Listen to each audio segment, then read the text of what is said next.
I tell you what, I think when I looked at this game, we went back and we looked at it. The biggest thing I would say, we didn't control the ball.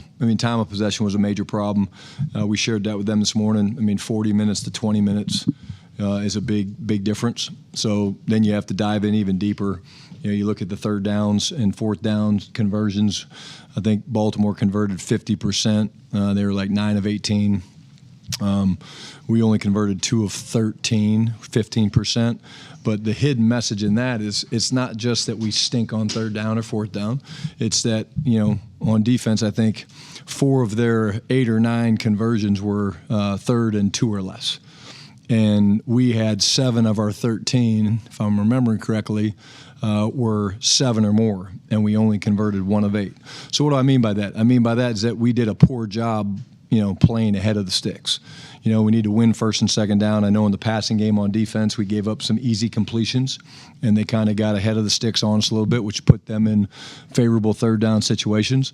And then our inability to kind of run the football hurt our ability to kind of play ahead of the sticks. So we just, we forced too many third downs on offense long, and that's a big part of it. That's how you look at a number, and it's that lopsided. And so the other couple things I would say is the complementary football wasn't there. It needs to be there. I think Brandon Aubrey kicked awesome in this game. All the kicks, he converted them all. His directional kicks on the kickoff were great. Shoot the very first play of the game. He pins them back. It's a touchback, because it lands in the landing zone, and defense goes 4 and out. They give up the deep cross, and then they get them to punt, and we take the ball, and then we end up making them punt again because we wanted to get a chance to see Crop return, and then we have a penalty.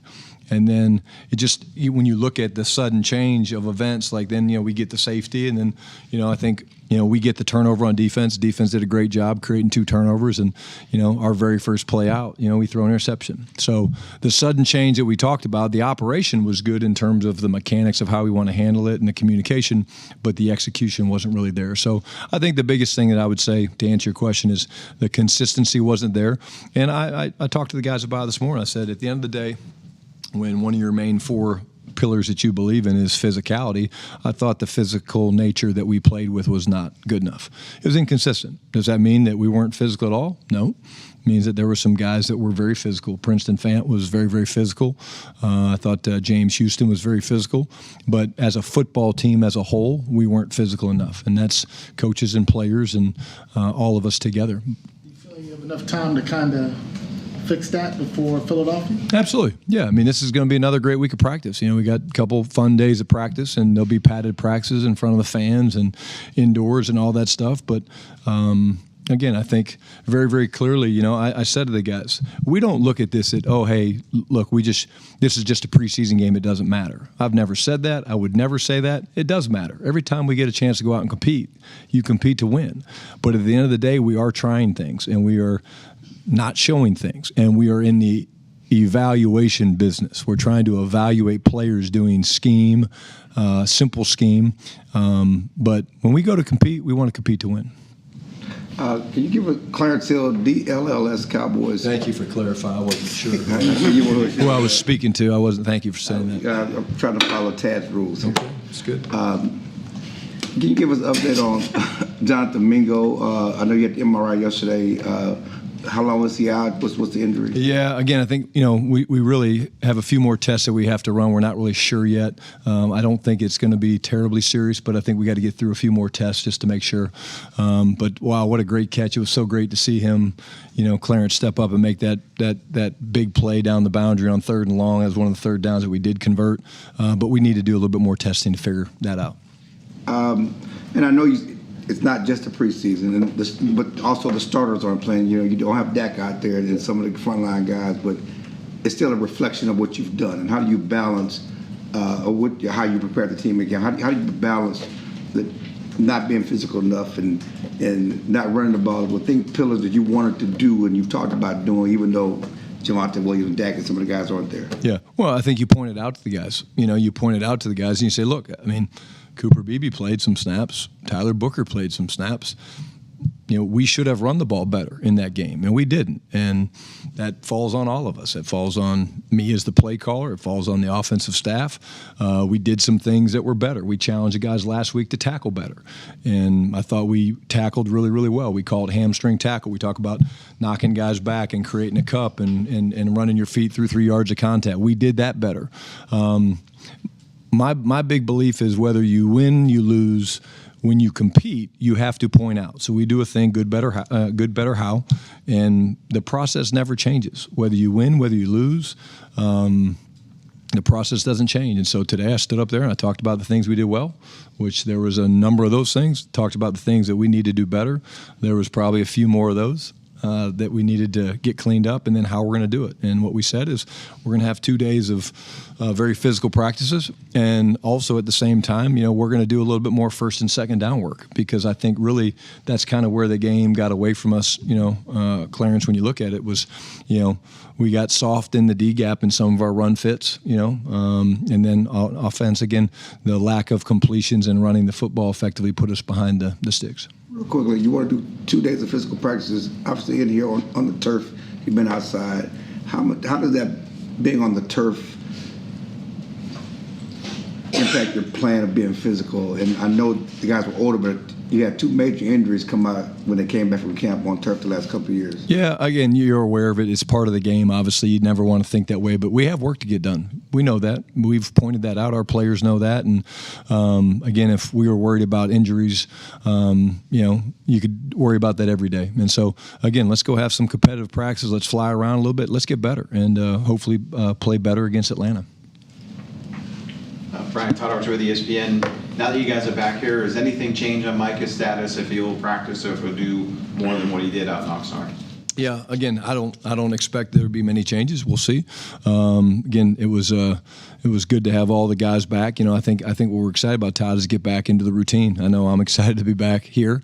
A little bit more of a routine. I kind of know where everything is. It's comfortable, and I think the biggest thing is just we've got a couple days to figure out this routine as we're getting back into it. We'll still be a little bit in training camp mode. The schedule's adjusted a little bit, the next 2 days because of the night practices. But as far as Mike is concerned, I don't think there'll be many changes.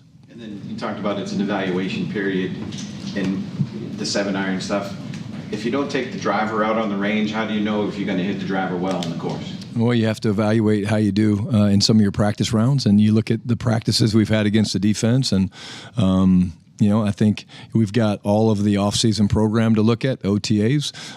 You've got all of the training camp practices to look at, and again, it's a philosophy, and you can agree or disagree with it. I saw the Giants the other night, and they were running all kinds of different things, and that's great. Good for them. That's what they believe in. Dave's a hell of a coach, but, that's their philosophy. Our philosophy is let's see these guys compete. Let's see these guys do simple better.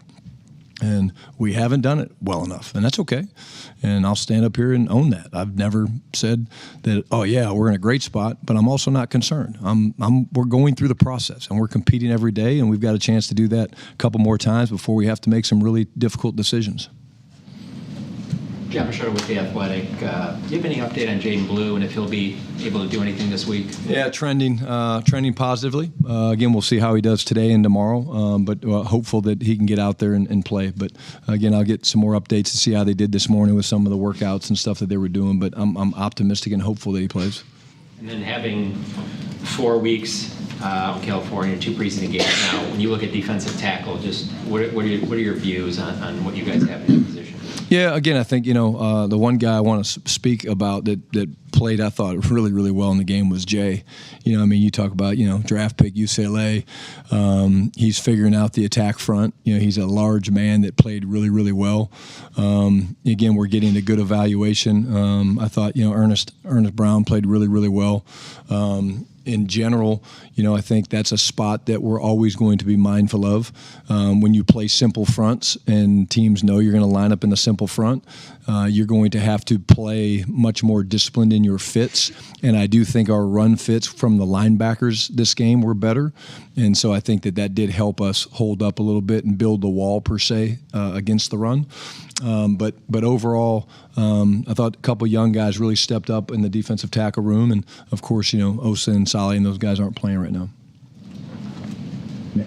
Nick Harris, four-star Telegram. We just got done talking to Tyler Guyton. I know there's no timeline, but how would you say he's progressed so far? Doing great. I think he feels great. I think he's excited. I think he's confident about his ability to continue to make big strides. And whatever we are, 17 days or whatever from opening day, I think he's going to attack each day. And but I'm proud of him, because he's a young player dealing with something that there's different timetables that you think, okay, it might be this, it might be that, but he's beating every mark so far. So that's a great sign. And then ahead of these decisions you have to make next week, when it comes to roster numbers, do you have a specific philosophy you try to stick to as far as, like, for example, we want to carry 6 receivers, or is it more so a year-by-year basis? No, it's definitely year by year. I mean, you've got general numbers, when you're looking at things. Okay, is it 5? Is it 6 receivers? Is it 5 linebackers? How many defensive linemen combined, defensive ends, D tackles?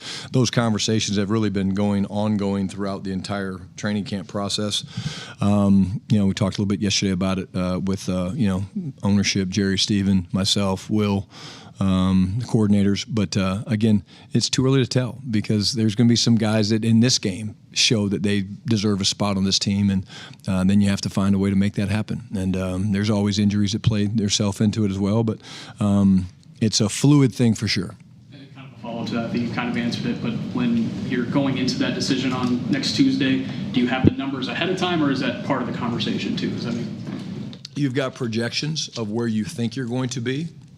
I mean, I obviously won't share it with you guys, but we have the projection of what we think it's going to be, but it certainly can move, and you have to be ready to pivot if it does change or adjust based on this week's practices and or the game against Atlanta. Hey, Coach Patrick Walker, DallasCowboys.com. Quick question for both sides of the ball. Tyler Booker makes his preseason debut for you guys, did well in run protection. You guys ran the play behind him several times. Didn't allow any quarterback pressures. Just talk about what you saw from the rookie in his first outing. Yeah, thought he did really well. Plays with length, plays with power. Really good communicator with what he sees when he comes off the field, Patrick, based on adjustments and different fronts and things that they were playing. But the biggest thing I would say is we weren't surprised with the run blocking, but some of the pass protection, his hand usage and his length was very exciting. And he's a guy that, he gives you everything he's got every day in and out of practice. And it was good to see him in there moving around and doing some great things. Kind of on the other side of that spectrum, Mozzie Smith said something very interesting. He took very high accountability in saying that he needs to do, quote unquote, something through the remainder of the preseason and going into the season. Where, as a coach, do you attack that as far as coaching him up through the mental aspect of it, and as a mentor trying to help him physically get to where he needs to get? Yeah, it's a great question. It's a great point. And I love our players taking accountability. I mean, if they learn one thing from the way we lead as coaches is we should take accountability. I mean, Clayton stood up in front of the offense today and talked about one of the runs we had. We should have had a kill critique on there. We didn't, and that falls on us as a coaching staff. And Clayton, took that. But there's a run, first run of the game actually, where Miles Sanders said, "Hey, that's my bad. I need to press that hole to help BB out." But getting back to your question. I love that Mozzie's saying that. Mozzie did some good things. He did. There was a play I showed to the group today where it was a gap scheme, and Patrick, he kind of shot up the field, played attack front, and kind of fish hooked the defense, the center blocking back, and then T-Wheat looped around. It's the consistency thing. What I've learned in my time is, when you're a first-round draft pick or you're a high-paid free agent, there's pressure and things that comes with that. And not that Mozzie feels that pressure, but, Mozzie wants to do great, and Mozzie wants to be a great player, and Mozzie can. But what he has to do is he's got to be more consistent. And that great play that I just described, where he's getting his second step in the dirt and he's fish hooking the center and he's basically destroying the line of scrimmage and allowing T-Wheat to come on, that's got to be the standard. Not okay, I did that, and then for 2 plays I'm kind of not holding the point as strong as I need to. But when you tell me things like that, that means that that gets me excited, because he understands that we're all in this thing together and we need everybody. Joe Hoyt, Dallas Morning News. James Houston was a guy that came in on a tryout basis right before camp, had 2 QB hits. What have you just kind of seen from James Houston in his time here and what he's been able to put on tape? Joe, we see it every day in practice. The guy's a excellent pass rusher. I saw the Rams change their protection scheme against him in the scrimmage, just to take account of it. I mean, when you have a first step and the quickness and speed that he does, it's just a problem. I think that's where, you're learning matchups and, okay, who does that guy match up well against? And there's different ways you want to rush a tackle. Do you want to, run around the guy with speed, or you want to try to run through him based on size and matchup and things like that? But the pass rush jumps off the film. You can see that. But what I'm pleased about is how he's doing on special teams. He almost blocked a punt the other day. I think he got a holding call potentially on them, one of these two games. But the guy's doing it on really both sides. He's doing it on special teams and on defense. And so that's been exciting to see. We're still over a week from cutdown day, but obviously you're a guy that prioritizes relationships with players and getting to know them.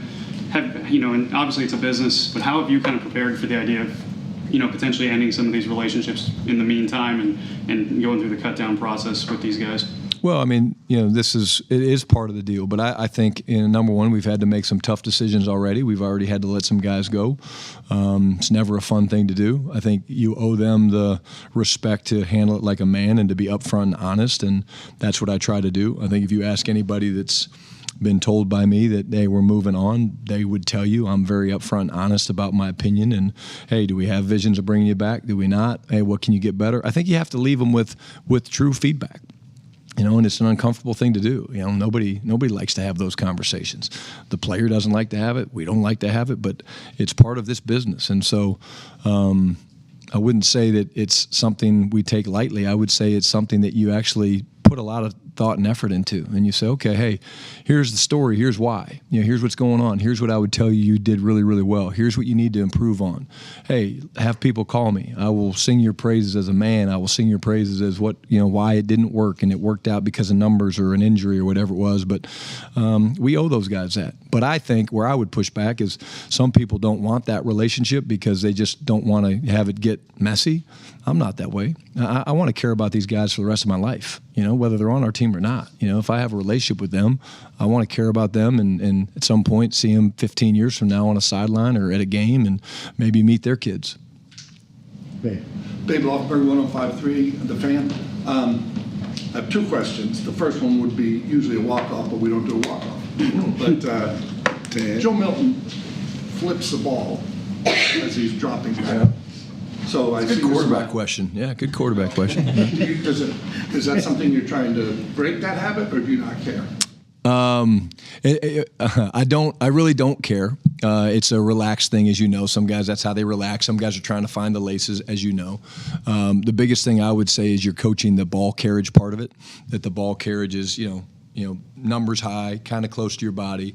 But if he flips it, I remember, Trey Lance. Trey Lance didn't hold the laces, and that blew my mind. I was like, how do you not hold the laces? But he had big hands. But no, in reality, it's one of those deals where I think when he's dropping, he's trying to get comfortable, he's trying to find the grip, and that's what he does. So it doesn't bother me. Okay. Is he starting on Friday? Is he going to be starting quarterback? Yes. He is. Okay. Yes. Good answer. Yeah, good answer. Dak is not playing. Why not? Say again? Why not Will Greer? Because Joe Milton's a guy we want to find out more about. Can I jump in? Sure. You don't have to ask him. You can ask me. We had this. Yeah, absolutely, yeah. Can you just talk about, you want to find out more about him. You're also trying to find a backup quarterback, and certainly Joe is getting way more opportunities than Will. Does that indicate that he's in the lead? How does Will compete in a sense? Again, Will gets opportunities to compete different ways. He gets opportunities to compete in practice. He gets opportunities when he gets his chance to play in games. We compete a lot of different ways. You can compete in meetings. And, again, I think I've been very clear. We're not naming a backup right now. But the guy that I feel like we don't have as much information on is Joe Milton. I feel like we have more information on Will. And part of our job, I'm learning, like I said in the first two games, and I feel the same way now. I'm learning Joe. I'm learning how you would call a game with Joe as your quarterback. I think that's a big part of it. You're going to call a game with Geno Smith different than you do Russell Wilson. You're going to call a game with I'll make up Mark Sanchez different than you do Mark Brunell, and so we're trying to figure that out. But we've also been very upfront with Will, and because I think that's important. Hey, Will, here's the deal. Joe's getting the majority of the reps. When you get in there, maximize your opportunities. And not one time, as Will said, hey, Shotty, I don't think that's fair. Why? Because we're upfront and honest, and we're very direct about why we're doing it. It's not that we want Joe to win the job or we don't want Will to win the job. It's like, hey, we need to figure out more about Joe and how he's going to perform. And you say you know about Will, but Will does not have a lot of in-game experience himself. So, I mean, how do you know what he can do in games? And it's hard to project all of that. Not seeing him play. He's been there a while, but he hasn't played a lot. He hasn't played a lot of football. No, but we've been around him. We've seen the decision making. We've seen some of the throws. I think we know his strengths and weaknesses. Part of it when you go into a game is strengths and weaknesses. And I want to see, Joe.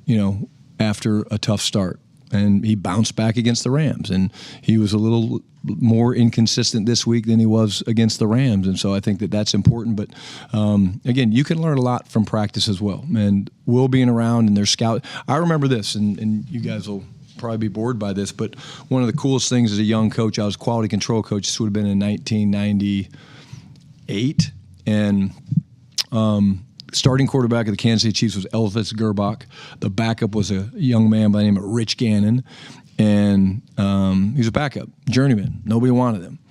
And I never forget, I was running the scout team blitz cards, and there was one period in practice that Rich Gannon refused to let Pat Barnes take. Pat was the third. This is when you carried three. And that was the third down blitz period. And I asked Rich, I said, why? What? Because he let Pat Barnes take all of them. Other than that, he's like, because that's the closest thing that I can get to a game rep. Because it's the things moving the fastest. I have to do the most. I have to be on my, on my instincts and my hots and things like that. And that really stuck with me because it shows you can get some really great work running the scout team. And in today's day and age, that's how quarterbacks have to develop because there's not necessarily great spring leagues and things like that we can send these guys to. And it worked out pretty good for Rich. Trey Lance was a young quarterback and you were around. Why didn't it work out with him? Yeah. Again, I won't say that it didn't work out. I think maybe it didn't work out for him here, but sounds like he's doing a nice job with the Chargers. And I think, Trey, the longer he's around, the one thing it's been fun for me, and I don't see many highlights of other teams, but I did see him running around and making some plays. I think Trey, like Cooper Rush, is beginning to figure out who he is as a quarterback. And that's part of it, man. You got to figure out, okay, what do I do well? You guys asked me about the game after the game about Cooper. I wasn't surprised that what Coop did, checking the ball down, being on top of his hots and things like that. But to Trey's question is, I think he's figuring himself out. Hey, this is what I do really, really well. Let me lean on that. And that's hard for some of these young guys to figure out sometimes early on. Tom, Tommy Arsh, DallasCowboys.com. You tell us after the game Saturday that the new and younger guys, you typically try to get 10, 15 snaps. Does that change in the last game of the preseason? Do you maybe bump it up, or is that kind of your sweet spot for players like Kyrie Elam and Jack Sanson? Yeah, this game will be a little bit different. We haven't finalized the play time yet. Again, I want to get through these next couple practices. I want to get through tomorrow's padded work and then the next day's padded work. And I would say that the numbers are always flexible, and if we get the right work in, then you might see a little less guys play, and if we don't get the right work in, then you'll probably see a few more guys play. But at the end of the day, I want these next two practices to be ass kickers. Nicole. Nicole Edgerton, Dallas Cowboys TV. A guy that stood out is Zion Childress, from camp up until the preseason game, and he's someone that, has been effective in the run game, tackling well. What's something that has impressed you the most? Because a play that stood out to me was the pick six, even though it kind of gets overlooked. He got through on a corner blitz, free corner blitz, and then you see Andrew Booth, of course, take it to the house. But just what have you seen from him in terms of his growth, his confidence level, and where does he kind of stack up in this nickel cornerback battle? Well, it's a battle for sure, because I think, you ask about Zion, and I'll certainly answer that. I think Keemon Hall played really, really well. You guys know we have the flexibility to move Duran around, and we certainly can do that. But what I would say from Zion is, it's, again, I say this all the time, so I'll just say the word instincts. That's great. He's a very, very good blitzer. He's a very good run defender.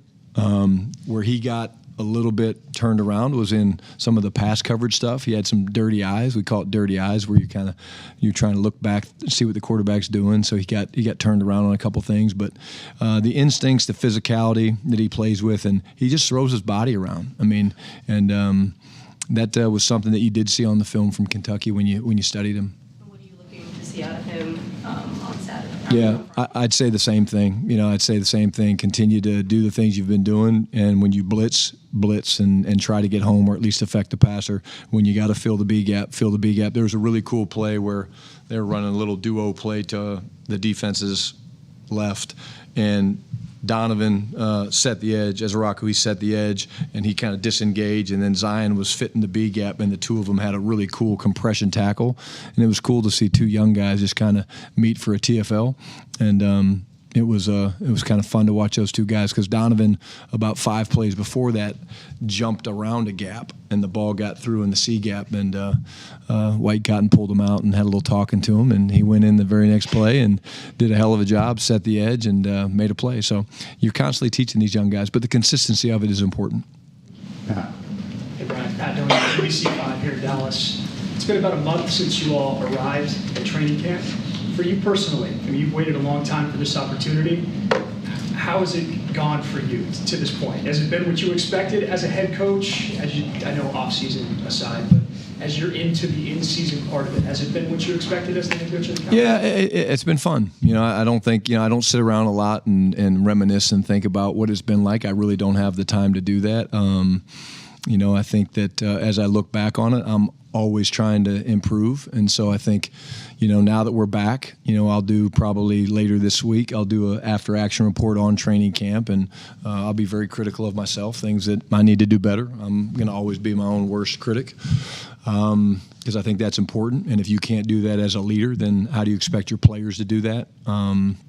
But, if there was one thing I would say that, when you sit in this chair, the humility that you need to have, knowing that the privilege of being in this position, and it's not that I'm just the head coach of the Cowboys, but to have the chance to look over these incredible 91 young men and their families and things like that, I don't take that lightly at all. And so very honored to be in this position. And like I said, I don't shy away from the expectations. I've stood up here from the very beginning and talked about wanting to win Super Bowls, expecting to win Super Bowls, and we're getting closer to playing real games that it actually affects your ability to go and do that. Nick.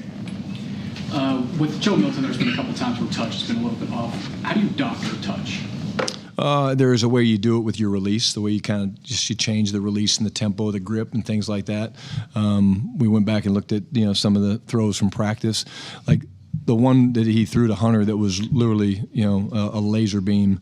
That was tight coverage. So like in reality, he probably had to throw that one with that much. But there's a way you kind of release the ball, and the way it comes off your hand, and you almost pull it back a little bit. It's more of a flick than a drive. And he certainly can do that. Looking back at the film, some of his missed throws were a little bit more, his footwork got a little sloppy. And so we're on him about that. Like, hey, let's make sure, I'm a big ground up guy in everything that you do. Fundamentally, it starts from the ground up, whether you're playing linebacker, corner, receiver, quarterback. And there were a few times where his footwork was off a little bit, and he was a little bit ahead of the route, Nick. So he was kind of waiting, and then he felt late, and so then he wanted to drive it in there. So you would say it's less about arm mechanics, more about footwork stuff with him specifically? I believe so. Pre-game, is there anything you could do with him to make it easier transition to start a game? Does that make sense? Yeah, I think, I talked to all the guys about, now's this time where you have to not only figure out your routine, but perfect your routine, right? Like, you got to figure it out. Like, hey, I like going out early and throwing. Nah, I don't want to go out early throw. Hey, I go out and throw, but I only want to throw these 10 routes, or I only want to throw to this guy, or hey, I want to go out and just listen to music or whatever it is. And so I'm on all the guys about just figuring that out, because you only got a couple more opportunities. You got this weekend, and it's not just the routine of game day. It's before the game. It's after the game. How do you watch the film? What do you do? How do you unwind? How do you figure all that out? And so, again, that's really more for him to figure out what he likes and what he doesn't. And I think that's any young player should be figuring that out. Like Dak tweaks things. Hey, he's going to do things different maybe than he's done it in the past. On the backup quarterback stuff, and I realize it's hard to have answers to everything, but Dak's been a guy who's missed games for the last 5 years with injuries. He's 32 years old. how much of a risk is it going with two either inexperienced or young quarterbacks? Yeah, I mean, there's a youthfulness to our roster. That's part of the deal. I think we evaluate all those things, and we'll make those decisions at the appropriate time, Todd. And again, right now, my main focus is, let's get these guys ready to play, and let's figure out some of these decisions. But again, I don't have to make those decisions. We don't have to make those decisions right now, and we're still in the information gathering, process. And again, we'll sit down after we play Friday, and we'll make some decisions about the entire roster, and we'll see where they lead. And that's not just the backup quarterback. That's all positions. That's all position battles. And there'll probably be some surprises from some of the mock things that are out there in terms of, hey, I thought for sure this guy was going to make it. And, you guys should probably have betting odds and stuff on that. I don't know if I can say betting odds, but, because there's always going to be a few surprises when you look at any team's roster in the National Football League when you get down to cut down day.